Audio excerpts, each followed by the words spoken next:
So, good evening. Welcome to the 13th Annual Bridges of the World International Film Festival. I'm Greg Faller. I'm the Associate Dean of the College of Fine Arts and Communication at Towson University. Tonight's screening presents the people, environment, and culture of Latvia through the award-winning film, Mellow Mud. And just as a reminder, the remaining 3 weeks of our festival this year will feature films from Mexico, Japan, and Egypt. Before I introduce tonight's guest, a few housekeeping details. You will be provided a link in the chat box to watch tonight's film. This link will take you to a YouTube window, but please leave your Zoom webinar open when you leave to watch the film. Just make sure you turn off your camera and mute your audio. After the film ends, please come back to the Zoom webinar for a post-screening discussion. During our discussion, please use the question and answer box, not the chat box, to ask any questions about Latvia and tonight's film. It's my pleasure and honor to introduce our guest for tonight's film, Ms. Sarma Gintara, one of the lead diplomats at the Embassy of Latvia to the United States. Ms. Gintara has earned 2 graduate degrees, one in international law from the Riga Graduate Law School, and one in international relations from New York University, where she was a Fulbright scholar. She joined the Latvian Foreign Service in 2017, working on Latvia's human rights policies. In 2019, she spent a year at the United States Department of State in Washington, D.C. as part of the Transatlantic Diplomatic Fellowship, an exchange program between the United States and NATO countries, where she then worked in the peacekeeping office during that time. She currently serves as the 3rd secretary at the Embassy of Latvia, covering public diplomacy, culture, and policy issues. I want to thank Ms. Gintara for joining us tonight and saying how much we look forward to hearing her talk about Latvia and for introducing the film this evening. Secretary Gintara will also join us for the question and answer after the screening, so please plan on returning to our Zoom webinar when the film ends. Again, please welcome Ms. Sarma Gintara. Hello, thank you, Greg, for the lovely introduction. It's my pleasure to be here today with you all, albeit virtually, but I'm really happy that, things such as this festival have adapted and have continued. And it's a great opportunity for all of us to come together and appreciate culture and films from around the world. I also bring the greetings of our Ambassador Maris Salga. He also expresses his gratitude to everyone who's here, and we really hope you'll enjoy the film and this discussion. I'll just briefly introduce Latvia to you. Latvia is a small European country in Northern Europe.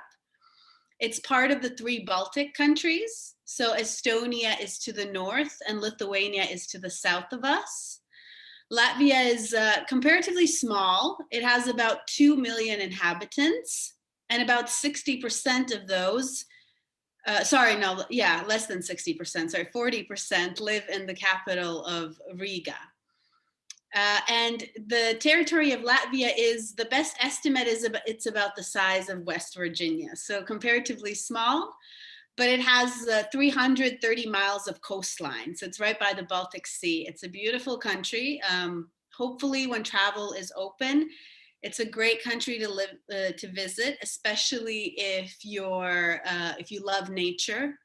Half of Latvia is covered in forests. We have great wildlife, amazing birds. Bird watching has become popular in Latvia as well. Historically, Latvia was founded in 1918, and it was a democracy with a constitution. A fun fact is that women always had the right to vote in Latvia. So ever since the nation was established, the first elections were held, women always voted. We never had a situation where only men were able to vote. And then, so Latvia was a free country until World War II began, when Latvia was occupied first by the Soviet Union, then by Nazi Germany, and then again by the Soviet Union. And Latvia was occupied until 1991. So obviously this is a very difficult period in our history, but in 1991, Latvia regained independence. And from then on, we reestablished our constitution. We reestablished, lots of rights that Latvia had already established when it was first created. But we we also made sure to, adapt to the new times, to take the best from what we already had from our country. And we immediately, because historically and culturally, we have always been very close in general to all of, we could say Europe. So Latvia began the process of joining the European Union and NATO. And in 2004, Latvia successfully joined both. And since 2014, the currency is the euro in Latvia. So if you ever visit Latvia, then you'll need to exchange your money from dollars, but then you can also travel throughout Europe to other countries that also use the euro. So that's a convenient thing. So Latvia is a parliamentary democracy. Our main exports, for example, are wood, agriculture, pharmaceuticals. We're also, for being so small, we're a leader in IT and innovation. As I mentioned before, women have always been allowed to vote in Latvia, and we're still very proud of our statistics in relation to the rights of women. So we have about 30% of business owners are women, more than 50% of researchers, scientists are women. And Latvia has really strived and achieved the goal of being a modern democracy, and we continue to improve. And and of course, being part of the EU, human rights, and travel and the values of the European Union are also very important to us. And our judicial system has also adapted and become modern and continues to improve. And as I mentioned, climate is also, because of our nature, we also have a lot of biodiversity, and climate is a priority for us domestically and internationally. We really try to keep our country green, and we hope that the world will be green. And Latvia actually does not have a lot of pollution compared to other countries. And then just the last fun fact is that the Latvian and Lithuanian languages are the only two surviving Baltic languages. And they are I believe they're the closest, or one of the closest, to Sanskrit, living languages to Sanskrit. So actually many scholars of Sanskrit also study Latvian and Lithuanian. So it's one of the most ancient languages in the world. And with that, I'll introduce just a brief video. I already told you, some of the main facts that this video will have as well. But this is just a very short video to kind of show you some scenes of Latvia and, emphasize what we're most proud of. And we hope that once it's safe again, that you will visit Latvia. Because also before the pandemic, Americans did not need a visa to visit Latvia. So you're welcome to come whenever the situation again returns to normal.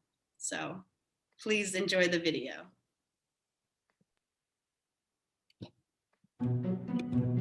Here it is, Latvia.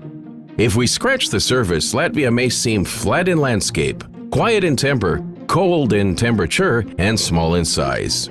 Now, small is not a bad thing. It just means that we are used to looking at things more closely. We polish, we angle, we untangle, and we fine-tune until everything is just right. We pay attention to detail, and as we all know, the devil is in the detail. To be honest, almost everything is flat in Latvia. We don't have the highest waterfall, but we do have a really, really wide one. Also, our landscape gives us plenty of room for imagination, which leads to creativity, which in turn leads to arts and innovation.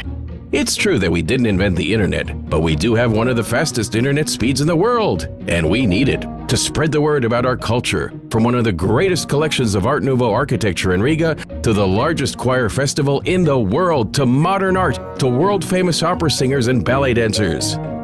And we say almost nothing about our food. But it's just because we were taught that it's not polite to speak with a full mouth. Our food is to be enjoyed, not to be discussed. To be honest, about 50% of Latvia is not covered in forests, which means that the other 50% is. That is why Latvians are a bit closer to nature than the average European finds normal. The truth is, we don't always smile, but when we do, it comes from the heart. Pleased to meet you, honestly.